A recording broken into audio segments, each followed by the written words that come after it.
Bonjour et bienvenue sur la chaîne YouTube des éditions Akata pour une nouvelle vidéo L'Instant Shoujo.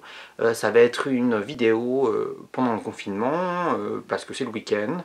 D'ailleurs vous êtes chez moi devant une partie de ma bibliothèque Shoujo Manga. Je vais vous parler de mes lectures, enfin pas de toutes mes lectures parce qu'il y en a, je vais les garder confidentielles, mais je vais vous parler de certaines de mes lectures dont je peux vous parler. Je viens de lire en japonais le chapitre 19 de Switch Me On. Et vraiment, c'est une série que je prends beaucoup de plaisir à lire tous les mois. C'est vraiment un rendez-vous mensuel qui me fait beaucoup de bien. Là, je suis très content de lire le chapitre 19 de Switch Me On parce que d'abord, le mois dernier, il n'y en avait pas eu. Le dernier chapitre datait de février. Et je pense qu'il n'y en avait pas eu parce qu'il travaillait probablement Kojira sur les volumes reliés, puisqu'ils ont sorti le tome 1 et le tome 2 au format papier assez rapproché. Et du coup, en général, peut-être qu'ils font des retouches sur les planches, et puis elle avait dû faire les illustrations de couverture. Donc elle avait fait une pause sur Switch Me On. En plus, elle a une deuxième série en parallèle. Du coup, ça faisait 2 mois que j'attendais la suite de Switch Me On. Donc je suis super content de l'avoir lu. Surtout que c'est une série que j'adore parce qu'elle est, je trouve, ultra positive, ultra rafraîchissante. On est sur une romance avec des personnages adultes. Et là, elle m'a bien eu Kojira, parce qu'à la fin du chapitre 18, il y avait un truc qui se passait, et ce qui était a priori la réaction de Hijiri, ça m'interpellait un peu, et je me demandais comment ça allait être développé par la suite. Je suis très contente de comment elle a géré ce qu'elle avait posé à la fin du chapitre 18, qui était en fait un gros piège.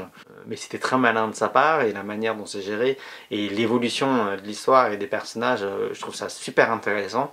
Ça fait quelques chapitres qu'on voit beaucoup plus le contexte professionnel des deux héros. C'est vrai qu'au début de Switch Me On, on était très centré sur leur couple, à eux deux, et au changement de statut entre amis et conjoints. Ça fait quelques temps déjà qu'on voit plus de personnages autour d'eux, et dans le contexte professionnel, elle travaille dans la planification d'une société de jeux vidéo, et c'est super intéressant. Alors on ne rentre pas là dans ce détail-là, n'empêche qu'on voit une femme dans le milieu du travail. Là on continue vraiment avec des problématiques d'adultes, de situations de petits riens, quand on vit en couple, quand on vit ensemble. Les petites choses qui peuvent s'accumuler ou pas, et c'est marrant, ça fait peut-être un peu écho, même si ça fait pas aussi longtemps que ça que les personnages sont en couple, à certaines choses qui pouvaient être évoquées dans Back to You. Voilà, je trouvais ce chapitre vraiment super chouette, et je suis en plus super content pour Kojira, parce que ça fait quand même quelques temps, enfin quelques années que je lis ces mangas, hein. Et on a commencé à la publier avec Entre Deux, comme on vous a dit, parce qu'on a eu l'impression que c'était la bonne œuvre pour ça. Et là, avec Switch Me On, j'ai l'impression que c'est son premier gros succès, parce que mine de rien, voilà, déjà il y a la publication au Japon en format papier qui n'était pas prévue, mais en plus ils viennent d'annoncer que le tome 1 va être réimprimé, ça veut dire qu'ils ont vendu l'intégralité du premier tirage, et ça c'est très significatif. En fait, dans le milieu du manga au Japon, il y a 2 critères pour parler de succès d'un ouvrage et d'un auteur. En fait, la première étape, c'est d'avoir le volume relié, donc c'est d'avoir eu suffisamment de succès en prépublication, qu'elle soit en prépublication papier ou en prépublication web. Déjà, Switch Me On était au format papier. Et puis en fait, le tome 1 qui a été publié tout début janvier, là, ça y est, ils ont vendu l'intégralité du premier tirage et réimpriment. Donc ça veut dire que c'est un vrai succès. En prépublication, je crois qu'il y a déjà l'équivalent du coup, là je viens de lire le chapitre 19. Donc en fait, s'ils partent sur 4 chapitres par tome, comme les 2 premiers, on est au tome 5. C'est déjà la série la plus longue de la dessinatrice. Donc je suis super content. J'ai vraiment hâte de savoir où elle va nous emmener, enfin jusqu'où elle peut aller, parce que en fait dans la vie d'adulte, on peut aller très loin dans plein de thématiques. J'ai hâte d'être le mois prochain. J'espère que ce sera le mois prochain, parce qu'à la fin du chapitre, ils n'ont pas annoncé de date pour le prochain chapitre. Le magazine Teen Comic, il est tous les premiers vendredis du mois. On va voir si le mois prochain il y aura un nouveau chapitre de Switch Me On dedans ou pas.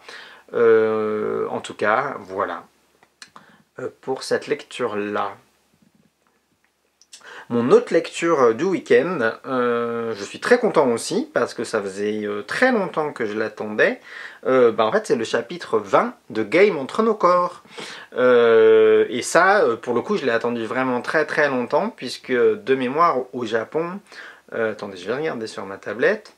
Le chapitre Le chapitre 19, hein, il datait de septembre 2018.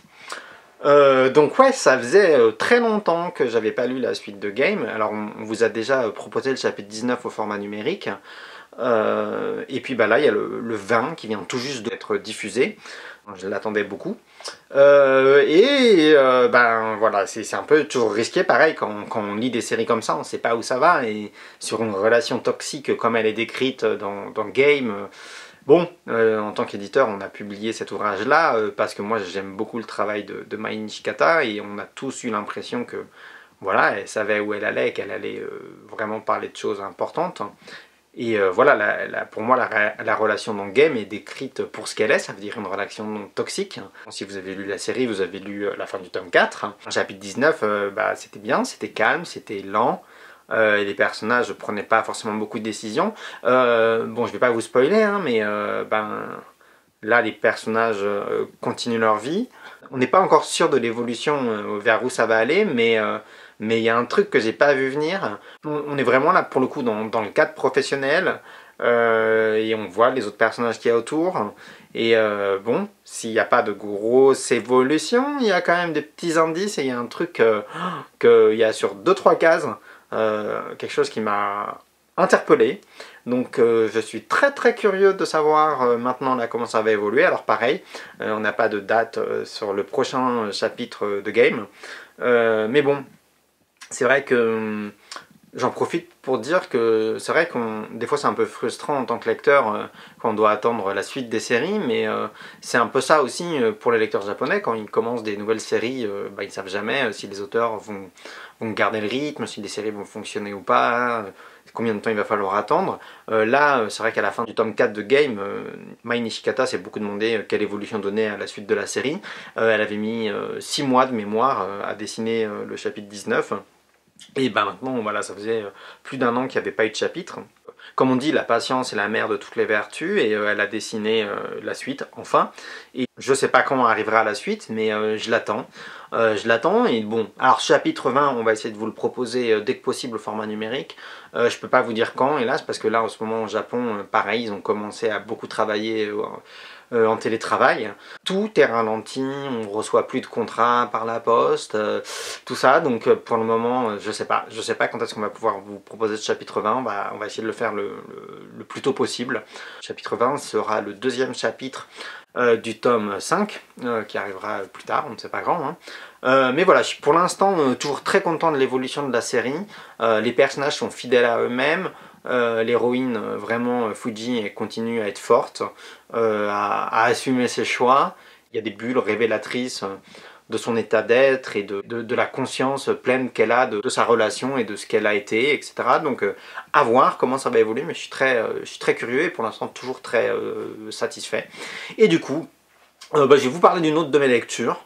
Il faut savoir que Mai Nishikata, avant de faire le chapitre 20 de Game, Entre nos corps, elle a lancé une autre série en janvier qui s'appelle Game in High School, donc Game au lycée, et qui n'était pas prépublié dans le même magazine, parce que Game Entre nos corps c'est prépublié dans le Love Josie de Hakusensha, et en fait elle a expliqué sur Twitter que son ancien éditeur, donc celui à l'époque où elle travaillait pour Hanato Yume, donc je suppose que c'est son éditeur à l'époque où elle travaillait sur par exemple Duelist, A Night of Flower, et du coup qui lui a demandé si elle pouvait pas faire une histoire plus ado mais dans les mêmes thématiques que Game Entre nos corps, et du coup elle a lancé sur l'application Manga Park de Hakusensha Game in High School.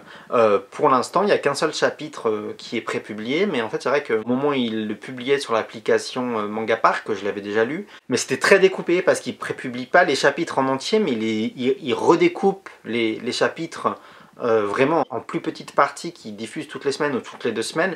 Et bon, pour le coup je trouvais que comme le chapitre était prévu comme une intégralité, ça coupait pas mal la lecture. Et là j'ai relu le chapitre en entier. Ça faisait du bien de le lire d'un coup parce que je trouve que ça m'a remis dedans plus et ça m'a permis de voir vraiment l'histoire. C'est pas dans le même univers que Game Entre nos corps, mais c'est un autre jeu entre guillemets. Alors pour l'instant c'est pas pareil où l'histoire va aller, mais on va suivre là, pour le coup l'histoire d'une lycéenne pour qui le sexe ce n'est que pour procréer des enfants. et du coup ben, elle ne veut pas avoir d'expérience avant d'être sûre de l'homme avec qui elle veut se mettre en couple. Voilà, c'est son choix à elle, et voilà, donc elle ne veut pas coucher avec des mecs tant qu'elle n'est pas sûre et qu'elle ne veut pas se marier, qu'elle ne veut pas faire d'enfant.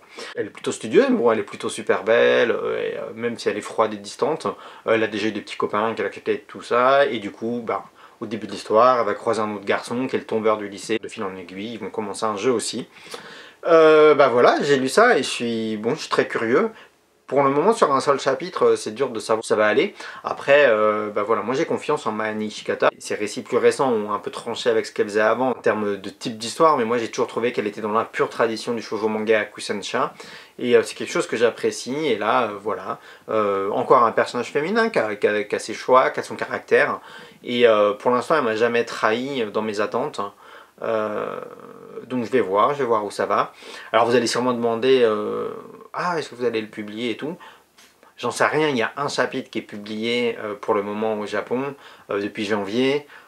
Franchement, oui, j'ai envie de le faire, mais voilà, si je vous fais un chapitre en numérique là et que la suite elle est dans 8 mois, je sais pas si c'est pertinent, etc.